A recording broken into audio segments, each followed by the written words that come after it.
all there, virtual shop owners. Thanks for clicking and welcome to a short guide and review of MiniCar Shop Simulator, a fairly recent release over on Steam.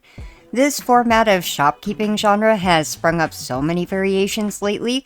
This is just one of the many, but it fits a certain niche of people who find these games soothing and enjoy cars, as there are 300 plus different models to collect in the game that span across all eras. No intro, no character creation, no fuss. Just walk in and get started by walking over to the computer and start the tutorial steps. This is where we will be doing all of our purchasing. The first tab is for the collection of licenses. There are 9 in total. The second tab will contain all the cars that you can purchase. The third tab is furniture to decorate the store, as well as the racetrack tables that you can interact with. The fourth tab is a selection of floor, ceiling, lighting options, and the ability to change up the color of the walls. The first thing that we have to do is buy into the Citizen Collection license, which will allow us to buy crates of model cars with random contents to stock the shelves and open the store for customers to start raiding those shelves. Inventory will turn quickly if well priced, and you can fly through the tutorial steps within a few in-game days. A delivery truck will fly up immediately after you've placed your order and toss boxes out the back for you to retrieve, opening up each one and clicking on those shelves to get them all filled up. Like any of these games, the cashier mechanic is pretty intuitive to the others. Cash transactions require the correct change and then hit the spacebar to close out the transaction. In this game, you can incidentally give too much change and get yourself an achievement while doing it. Card transactions will be processed through the handheld. Just punch in the amount and hit accept to finish the transaction. So that's basic stuff that you won't even have to worry about if you also run outside and look for a guy who's standing around with a dollar sign above his head. He can be hired for $100 per day in advance, up to 7 days at a time. That is the only employee in the game that I'm aware of. You will have to do all of the cleaning and restocking yourself. There's a broom near the counter with the register. Use this to clean up after randomly vomiting customers that will come in, presumably from some bar around the corner, because nothing else really explains this except the dev purposely imposing some strange characters on us. Early on, you'll be told to expand the store as part of the tutorial. Several more upgrades will be available in the future to get even more space. Each upgrade comes with new partitions on the walls for your collection of loose model cars. These wall displays act like a catalog for all the cars that you pulled from boxes. They'll show up one by one as you pull them from the box directly onto the wall.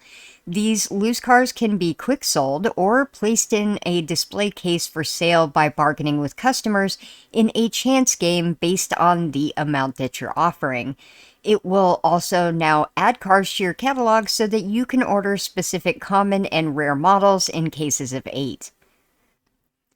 There is a pallet with cardboard boxes sitting outside your store. This is excess storage for models that you can't fit into your shelves, and it comes in handy if you plan on doing much in the way of online orders. The computer along the storefront windows will receive incoming orders that you can package up and put on the back of a scooter out in front to deliver to a nearby location in the city. These orders do have timers, but are usually high-paying. Something to do while you wait for the retail front to generate income. We do get to race all these fun little cars in the game too. By buying the racetrack tables from the furniture tab in the computer, we can now interact and select a car to race before placing a bet. It lets you loose on a Hot Wheels track with hazards included. There's fire that does vehicle damage, wind that can blow you off the track, magnets that can slow you down, hammers that can throw you around, oil slicks to avoid too.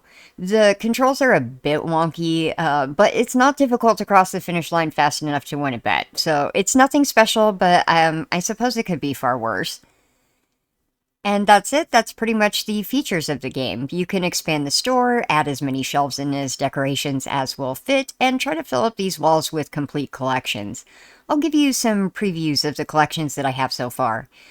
We first have the Citizen Collection, which is a mix of cars, trucks, and SUVs. Most of them are kind of common commuter cars that you can find anywhere, with a couple of odd ones like that six-wheeled truck. The Vintage Collection, as suggested, is older and retro cars from across the eras. However, some look as recent as models from the 1990s. There's quite a few recognizable classics in here, including a Fox Body Mustang, a Hemi, and the Chevy Malibu. The Police Collection is a little over 10 cars in total, all of them dressed up in lights and decals. There are a couple SUVs, but it's mostly classic cop cars we can find anywhere, along with some unique ones like the Supra and the Skyline. The Street Race Collection is a grab bag of sports cars and sports compacts, most bright and colorful. Some even resemble movie cars from the Fast and the Furious. This collection will keep you opening boxes for a while. The next up is the Utility Collection, which can be unlocked after upgrading the shop expansion too. This one is quite a large collection and full of some randomness. There's a whole series of food trucks to stock, along with some construction equipment, tow trucks, semis, and a bus too. Upon unlocking the third shop expansion, you'll be able to get the last 4 collections, which are motorcycles, supercar, military vehicles, and sports cars. Although the decoration and interior options aren't massively expansive, there is some styling options for ceilings and floors, along with wall choices that let you select a color from a palette. There are some different lighting options as well. Beyond that, we can fill up the place with some hedges, pillars, and arcade machines to fill whatever space is left over from those massive racing tables. It's a pretty basic game, nothing particularly special about it, but it has been amusing for at least a run-of-the-mill shopkeeper game. There's a couple of outstanding bugs. Customers will often get stuck near shelves or walls. Some may fix themselves after time passes, but often it requires reloading the game. The other one happens when the time expires on your employee's hiring time. When they leave the cash register, you won't be able to operate it again until you reload the game. So, moderately annoying bugs there, but they'll hopefully bother fixing those. The same annoying song plays on loop too, so you might as well just listen to a podcast while you play or something. The first half of the grind of the game goes fairly quickly, about 10 hours to get to the second expansion with 4 to 5 collections unlocked, lots of cars to juggle in the inventory with a wide range of prices.